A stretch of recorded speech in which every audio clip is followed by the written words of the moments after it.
dangerous place for a human heart is on a stage.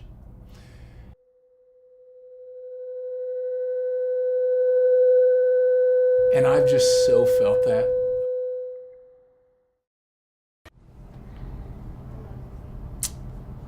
Are those Yeezys you're wearing, bro? What are those? No, those are yours.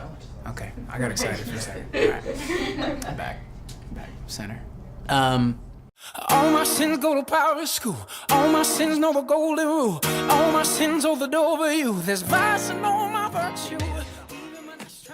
I love making fun music. The stage, it's a blast. I love all that. But the reason I do it is in hopes that at the end of a concert, at the end of an album, folks would have a sense of the bigness of God, the beauty of God,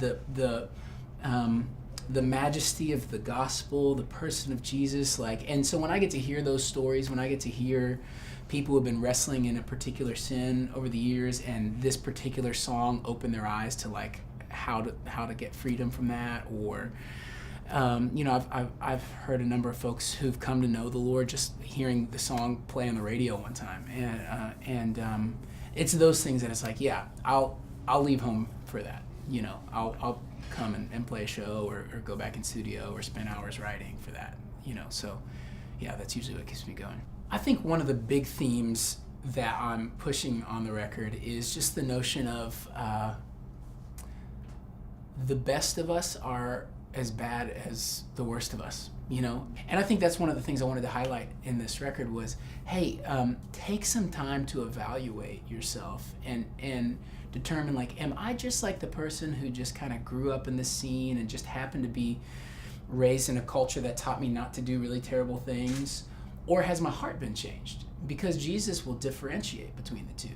He will make a distinction between pleasant people and new people.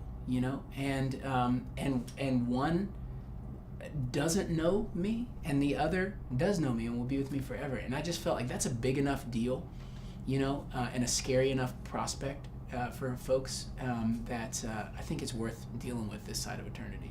So when you're addressing sin issues on any level in a record, it's just not something that people are like, oh, I can't wait to be convicted. Let me go pick up that record, And I felt that. For me, this record, Vice and Virtue, was just really a hard one to write, in terms of the muck that it dealt with in my heart. And so I was like, man, if it's half of that for the people listening to it, then I'm sorry for them. At the heart of it, it's like, man, there's just such a temptation to want to be God instead of want to make God great, And so I would say that's been my biggest battle for sure, yeah. When you think about this Christianity thing, the gospel, Jesus Christ, that this year, this semester, even for you, he would expand from being just this guy who helps you get into heaven and expand from that into the bread of life, that when you find him, you find satisfaction, and that you don't need to chase the things that you once chased. That has changed everything for me, and I hope it does for you.